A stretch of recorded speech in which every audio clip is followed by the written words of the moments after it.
Today I'm going to be reacting to a very popular TEDx talk called How to Learn Any Language in 6 Months. Now there's a lot of these kind of talks out there. This particular one has 24 million views. So I'm going to see just how much the advice in this talk shapes up to reality. Make sure you stay till the end when I'm going to give this talk my reality rating, which is just how useful I think the advice in this talk is for language learning in the real world. Welcome back to the channel. My name is Olly and I've learned over 8 languages, so I'm really excited to see how my experience of learning languages in lots of different scenarios squares with the advice here from Chris Lonsdale. Let's dive in and have a look. In 1981, I took myself to China and I decided that I was going to be native level in Chinese inside 2 years. Now, you need to understand that in 1981, everybody thought Chinese was really, really difficult and that a Westerner could study for 10 years or more and never really get very good at it. And I also went in with a different idea, which was taking all of the conclusions from psychological research up to that point and applying them to the learning process. What was really cool was that in 6 months I was fluent in Mandarin Chinese, and it took a little bit longer to get up to native. Boom! So here we go, the claims right out of the gate. So first of all, we have fluent in Chinese in 6 months and then native in a little bit longer than that. So 6 months to be fluent. Listen, I take the guy at his word. I don't necessarily doubt that. I think if you really, really go for it, you can be conversationally fluent in 6 months, meaning that you can have conversations with people, you can get by in Chinese in lots of situations. So, you know, that's not impossible. Native-like is a different story. And he said it takes a little bit longer than 6 months. Most of the time with anyone who's an experienced linguist, language learner, polyglot, to say that you're native shortly after 6 months, let's get real, you would be laughed out of the room with a claim like that. But maybe by a little bit longer, he means a few years. My question got refined down to how can you help a normal adult learn a new language quickly, easily, and effectively? Now, this is a really, really important question in today's world. It is. It's also a very good question, because how to help normal adults learn a new language quickly, easily, effectively. This is what we're all striving to do. People like me, people who work with languages, we're all trying to find how can a regular person learn a language. And we've got to remember that most regular people don't have the kind of time, opportunity, and inclination that real high achievers do. So I think the rest of the talk here needs to be judged against this standard. Does this help regular people learn a language well? The question is, how do you do that? Well, it's actually really easy. You look around for people who can already do it. You look for situations where it's already working, and then you identify the principles and apply them. It's called modeling. Yes, this is so important because so much of the discussion around language learning becomes very, very academic. But really, there are so many people around the world who go out there and learn languages very, very effectively. And so your number one question should be, if you want to learn a new language, go and find someone who's already done it and learn from them. Learn what they did. Don't get stuck in textbooks. Now, most people, a lot of people, I wouldn't say everybody, but a lot of people think they can't draw. However, there are some key principles, 5 principles that you can apply to learning to draw, and you can actually learn to draw in 5 days. So if you draw like this, you learn these principles for 5 days and apply them, and after 5 days you can draw something like this. Now, I know this is true because that was my first drawing, and after 5 days of applying these principles, that was what I was able to do. And I looked at this and I went, wow! So that's how I look like when I'm concentrating so intensely that my brain is exploding.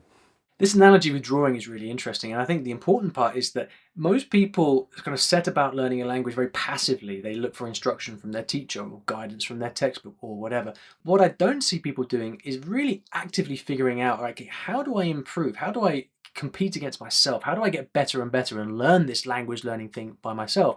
And that's really the key to learning. And what he said at the end was, I like it. He said, this is what my face looks like when I'm concentrating very intensely. And this is exactly the point, because language learning has a tendency to, when I see language classrooms, it can be a very passive experience, but intense concentration is what moves you forward in language learning. Come with me on a journey through a forest. You go on a walk through a forest and you see something like this, little marks on a tree. Maybe you pay attention, maybe you don't. You go another 50 meters and you see this. You should be paying attention. Another 50 meters, If you haven't been paying attention, you see this. And at this point, you're paying attention. The first rule, first principle for learning a language is focus on language content that is relevant to you. Amen to this. This is language learning 101. It comes right back to the idea before we were talking about intense concentration. When something's relevant for you, when it matters to you, when you're reading or listening or learning from something that you care about, that's when your brain is engaged, and that is when you learn. Good stuff. When I first arrived in China, didn't speak a word of Chinese. And on my second week, I got to take a train ride overnight. I spent 8 hours sitting in the dining car talking to one of the guards on the train. He took an interest in me for some reason. And we just chatted all night in Chinese. And he was drawing pictures and making movements with his hands and facial expressions. And piece by piece by piece, I understood more and more. But what was really cool was 2 weeks later, when people were talking Chinese around me, I was understanding some of this. And I hadn't even made any effort to learn that. So the second principle for learning a language is to use your language as a tool to communicate right from day one.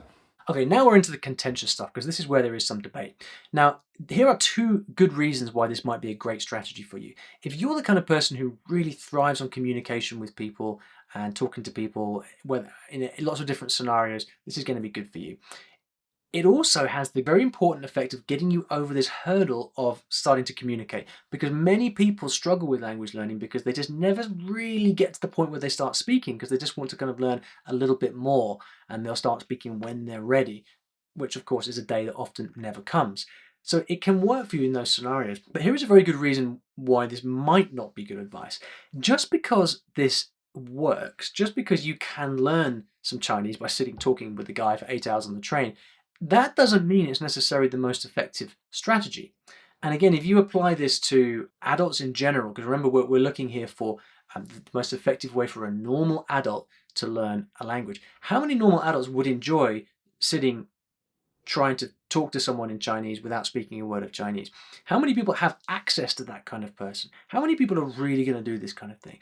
And this is where I think it breaks down, because it's not necessarily practical for people, and it's also not necessarily the best strategy. The alternative point of view here is, well, what if you spend those 8 hours that you were actually kind of trying to speak with someone, and all the time in the coming days and weeks and months that you would be speaking, and instead spend that time focused on reading and listening, taking in the language? You're going to get a lot more exposure that way, and you will ultimately, goes the argument, learn a lot faster. Which brings us to the third principle. When you first understand the message, then you will acquire the language unconsciously. And this is really, really well documented now. It's something called comprehensible input. There's 20 or 30 years of research on this. Stephen Krashen, a leader in the field, has published all sorts of these different studies. And this is just from one of them. The purple bars show the scores on different tests for language. The green and the purple people were people who had learned by grammar and formal study. The green ones are the ones who learned by comprehensible input. If you've been following me for a while, you'll know that this is music to my ears. Comprehensible input for me is one of the big keys to language learning. So just to be clear, this is the idea that when you understand a message by speaking with someone, by reading, by listening, when you understand what's going on, then you will subconsciously learn, because your brain is trying to process that stuff that you're listening to. So comprehensible input, yes. Here's the question. The question is how to get it. Because he's given the example here of being on this train and sitting with this guy and just trying to figure out what's going on, and body language and all of this stuff, so by hook or by crook, trying to figure out the meaning and understand what's going on. Right? But this is something that's very intensive, very difficult to do, and it's not repeatable. You can't just sit on trains all day or just be talking to strangers on the street all day. So this comes back to, how do you get that comprehensible input? And this is why reading and listening, for me, is so powerful, because it's something you can do all day, every day. It never runs out. And you've also got the ability, when you're reading something or listening to something, to actually rewind, go back, read it again, listen to it again, which you can't do in a conversation. And language learning is not about accumulating lots of knowledge. In many, many ways, it's about physiological training. A woman I know from Taiwan did great in English at school. She got A grades all the way through, went through college, A grades, went to the US, and found she couldn't understand what people were saying. And people started asking her, "Are you deaf?" And she was. English deaf. Colourful language, making the point that studying by itself does not a fluent speaker make. Studying, yeah, it's important, but you've got to transition to the real world. And however you're learning, you've got to make sure that sooner or later you actually start to interact with real people so that you can get used to the act of communication. You've got 43 muscles in your face. You have to coordinate those in a way that you make sounds that other people will understand. If you've ever done a new sport for a couple of days and you know how your body feels, hurts, if your face is hurting, you're doing it right. So often students ask, like, how come I still struggle with speaking? How come I'm not fluent yet? And the question is always, well, how much time do you actually spend speaking? And usually it's not very much. Like, getting good at speaking means speaking a lot. I still remember sitting up with friends of mine, like up in bars in Spain until the early hours of the morning, speaking all night, to the point where just like in that picture, my jaws were literally aching. That's what it takes to really get good at speaking. And the final principle is state, psychophysiological state. If you're sad, angry, worried, upset, you're not going to learn, period. If you're happy, relaxed, in an alpha brain state, curious, you're going to learn really quickly. And very specifically, you need to be tolerant of ambiguity. If you're one of those people who needs to understand 100% every word you're hearing, you will go nuts because you'll be incredibly upset all the time because you're not perfect. Yeah, great point. Very important point. It's hard to disagree with any of this stuff, really. I guess the bar we set earlier, though, was how does a normal adult learn a language quickly? And I'm hearing a lot of principles here that can be sometimes difficult to apply. So based on those 5 principles, what are the 7 actions that you take? Number 1, listen a lot. I call it brain soaking. You put yourself in a context where you're hearing tons and tons and tons of the language, and it doesn't matter if you understand it or not. The second action is you get the meaning first, even before you get the words. And you go, well, how do I do that? I don't know the words. Well, you understand what these different postures mean. The third action, start mixing. You probably have never thought of this, but if you've got 10 verbs, 10 nouns, and 10 adjectives, you can say 1,000 different things. What does that mean? Well, with every language, there's high-frequency content. In English, 1,000 words covers 85% of anything you're ever going to say in daily communication. So you get yourself a language parent who's somebody interested in you as a person who will communicate with you essentially as an equal, but pay attention to help you understand the message. The 6th thing you have to do is copy the face. You've got to get the muscles working right so you can sound in a way that people will understand you. And the final idea here, the final action you need to take is something that I call direct connect. What you need to do is realize that everything you know is an image inside your mind, it's feelings. If you talk about fire, you can smell the smoke, you can hear the crackling, you can see the flames. There are 5 principles that you need to work with, 7 actions. If you do any of them, you're going to improve. And remember, these are things under your control as the learner. Do them all, you're going to be fluent in a second language in 6 months. Thank you. So I really enjoyed this talk, and I'm going to give it a coveted reality rating of 8. It contained a lot of useful principles. That was, for me, was what the talk mostly was, a lot of principles and very deep truths actually about what language learning is. I think where there's more work to do, it's in figuring out how to take these principles and truths and actually map that onto something that normal adults can actually follow, to use his own language. Normal adults don't necessarily have the same level of experience or temperament or opportunity that others have.